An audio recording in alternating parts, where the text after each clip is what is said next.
What's up guys, my name is Julie and this is the Curated Curvy, where I bring you along for the journey as I attempt to create the curated wardrobe of my dreams with these two hands. And today I have for you all a pattern review.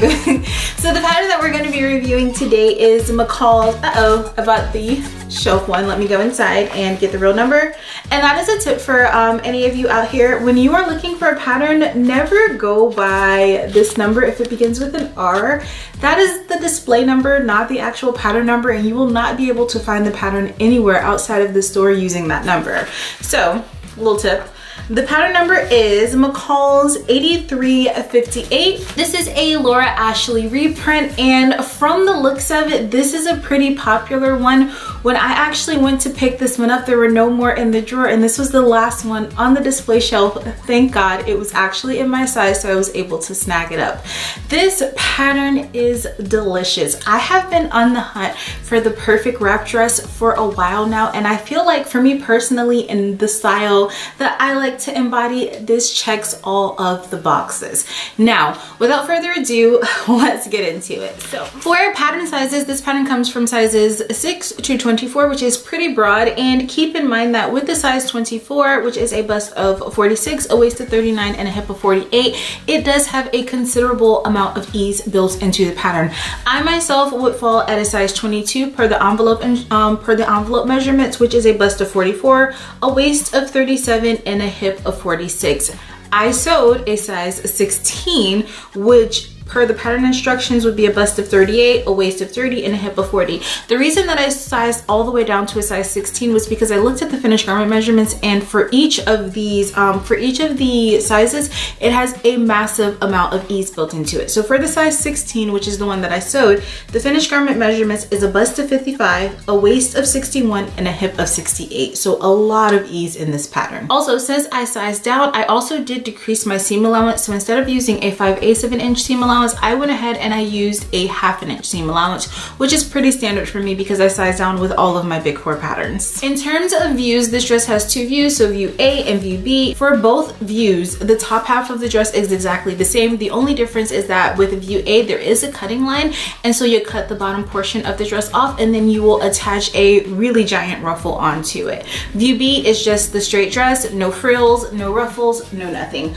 I sewed view B because I did not want to bother with that ruffle. It looks like there's a lot of fabric to be gathered into that thing. Next, I'd like to talk about adjustments made to the pattern. So as I mentioned before, I went ahead and I sized down to a size 16, and with sizing down, the only thing that was significant that I addressed was the sleeve. The sleeve head has width built onto the top of it, which extends up onto your shoulder like this. So when I sized down to a size 16 as opposed to a size 22, which the pattern allocated, I was taking away some of the top width of the sleeve, which would cause it to kind of like sit like this, or I would have to pull it and the sleeve would be tight like that.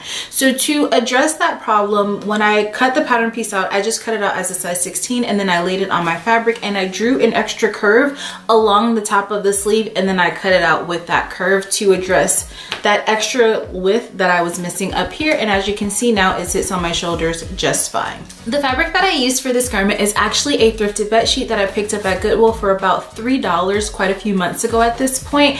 It was a king size bed sheet, which is more than enough fabric for this dress, but this dress is incredibly fabric hungry, so that is something to keep in mind. Like I said, this was a king size bed sheet, and I did have a good chunk of fabric left over, but if you were going like the thrifted fabric routes, I would look at anything from a queen to a king, as a twin size bed sheet would not nearly be enough fabric.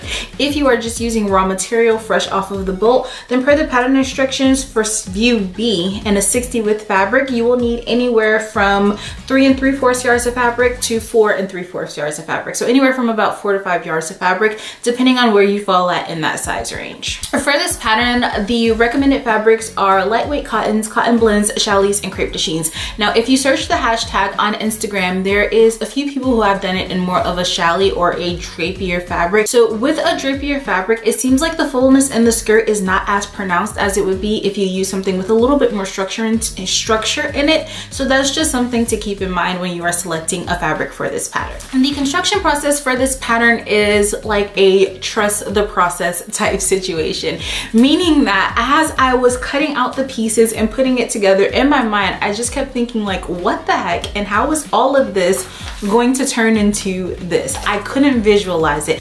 Okay, so I have all of the pattern pieces cut out, and as you can see, pattern piece number 2 is huge. It's actually larger than my cutting mat, and I'm still trying to wrap my head around why and how.